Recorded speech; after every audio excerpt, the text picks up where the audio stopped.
তৃণমূল কংগ্রেসের সঙ্গে কোনো হিন্দু থাকবে না। আজকে বিজেন্দ্র গুপ্তর আমরা ঘটনা জানি, দিল্লি বিধানসভায় তাকে কি করা হতো, সেখানে টিট ফর ট্যাট হচ্ছে, এখানেও হবে। হুমায়ুন কবির ঠিক করবে তিনি সীমা কতদূর, যে কিনা বলেছে যে 70% হিন্দুকে কেটে জলে ভাসিয়ে দেবে। আমরাও দেখতে চাই তার কত দম আছে, সে ওই কেটে ভাসিয়ে দিক। দীপকদা, আপনাকে মাধ্যমে স্বাগত। ধন্যবাদ। দাদা, আমরা দেখছি বিধানসভায় একবার বাইরে দাঁড়িয়ে বিরোধী দলনেতা তিনি বলছেন যে ওদের দলের যে কটা, মানে তৃণমূল দলের যে কটা মুসলিম বিধায়ক ভোটে জিতে আসবেন তাদেরকে চ্যাংদোলা করে রাস্তায় ফেলবো। কিভাবে দেখছেন বিষয়টা আপনি? দেখুন, বিষয়টাকে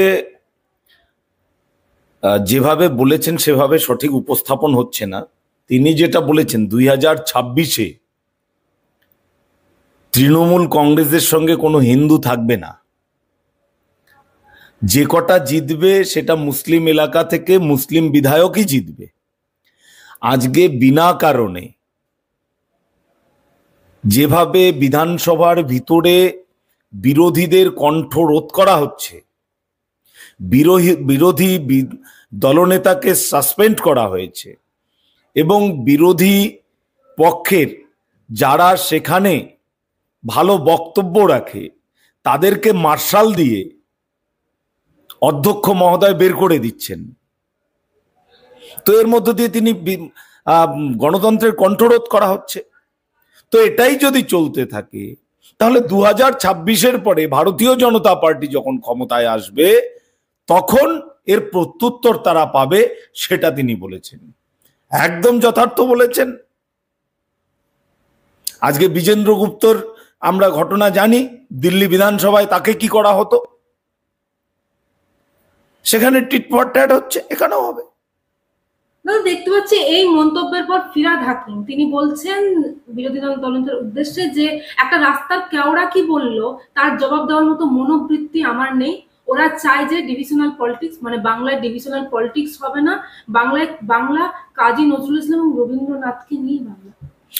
এইটা যদি আমার ফিরহাদ হাকিমের কাছ থেকে শুনতে হয়, যিনি কিনা মিনি পাকিস্তানের জনক, এবং শুধু তাই নয়, তিনি প্রকাশ্য সভায় দাঁড়িয়ে বলেছেন যে যারা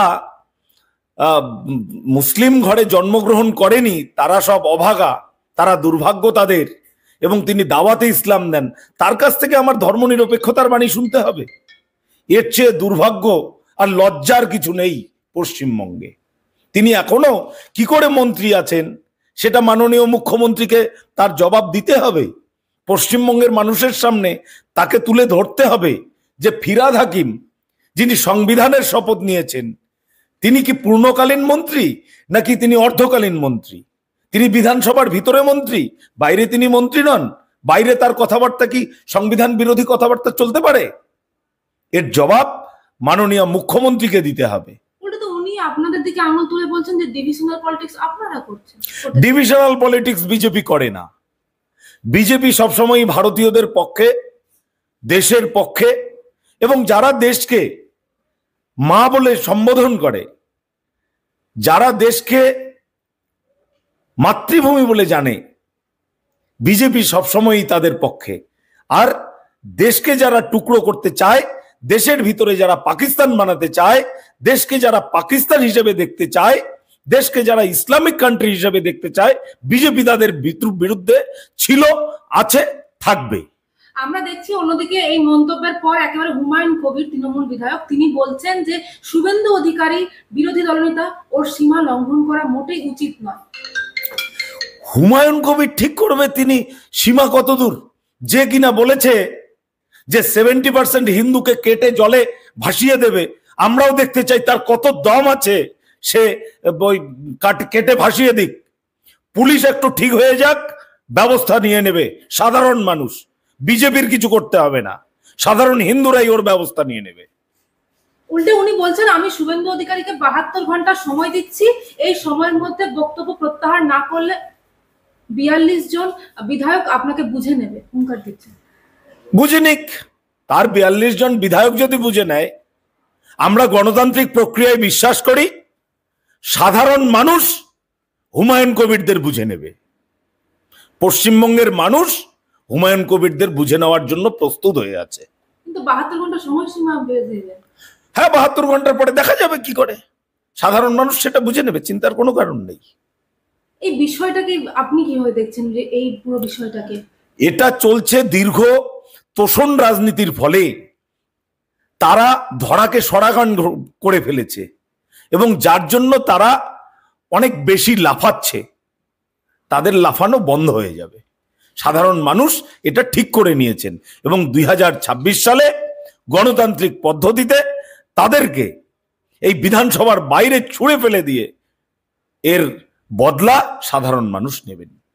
শওকত মোল্লা বলছেন বাংলার সংখ্যালঘুরা ঐক্যবদ্ধ, তারা মমতা বন্দ্যোপাধ্যায়ের পাশে আছেন, তারা অভিষেকের পাশে আছেন, ফলে একজন সংখ্যালঘু যদি বাংলা থেকে আক্রান্ত হয় তা সুদে আসলে কড়াইগন্ডায় জবাব পাবে শুভেন্দু অধিকারী, এটা ওর মনে রাখা উচিত। ওরা যেন না ভাবে এটা বাংলাদেশ হয়ে গেছে বা এটা পাকিস্তান হয়ে গেছে।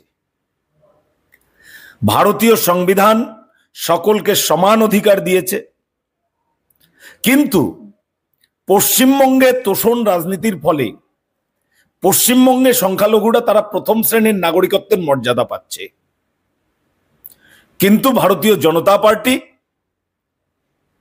এবং পশ্চিমবঙ্গের সাধারণ মানুষ তারা বর্তমান তৃণমূল কংগ্রেসের এই তোষণকারী সরকারের থেকে নিস্তার পেতে চাইছে এবং ভারতীয় জনতা পার্টি 2026-এ ক্ষমতায় আসলে আলাদা করে কাউকে আলাদাভাবে দেখা হবে না, সকলের জন্য সমান অধিকারের ব্যবস্থা করা হবে। আমরা বারবার দেখতে পাচ্ছি বিধানসভায় বিরোধী দ্বারা, আপনারা বিজেপি বিধায়ক রয়েছেন, তাদের সাসপেন্ড করা হচ্ছে বা কথা বলতে দেওয়া হচ্ছে না, ঠিক কেন? কন্ট্রোলের কেন চেষ্টা চলছে? তৃণমূল ভয় পাচ্ছে, আমরা মুখ খুললেই ওদের বিপদ চলে আসছে, তাই কোনো কথা রেকর্ড করতে দেওয়া যাবে না এবং তার জন্যই কারণে অকারণে মাননীয় অধ্যক্ষ মহোদয় তিনি সাসপেন্ড করছেন।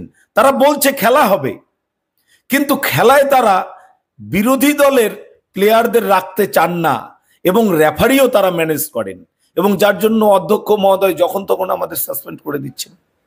আমরা দেখলাম আজকে বিরোধী দলনেতা শুভেন্দু অধিকারী বলছেন যে মুখ্যমন্ত্রীর অবস্থা অরবিন্দ কেজরিওয়ালের মতো হবে, কিভাবে দেখছেন বিষয়টা আপনি? নিশ্চিত তাই, একদম ঠিক কথা বলেছে, খুব বেশি সময় নেই এর। এবং তিনি একেবারে চ্যালেঞ্জ ছুড়ে দিয়েছেন মুখ্যমন্ত্রীর দিকে, বলছেন আপনাকে ভবানীপুরেও হারাবে, যে কোনো জায়গাতে দাঁড়ালেই হারাবে। ওদের জন্য এখন সেফ সিট ওই কয়েকটি সিট আছে যেখানে মনে করুন 70-80% সংখ্যালঘু সম্প্রদায় আছে, সেগুলোই ওদের সেফ সিট, সেখানে গিয়েই দাঁড়াতে হবে।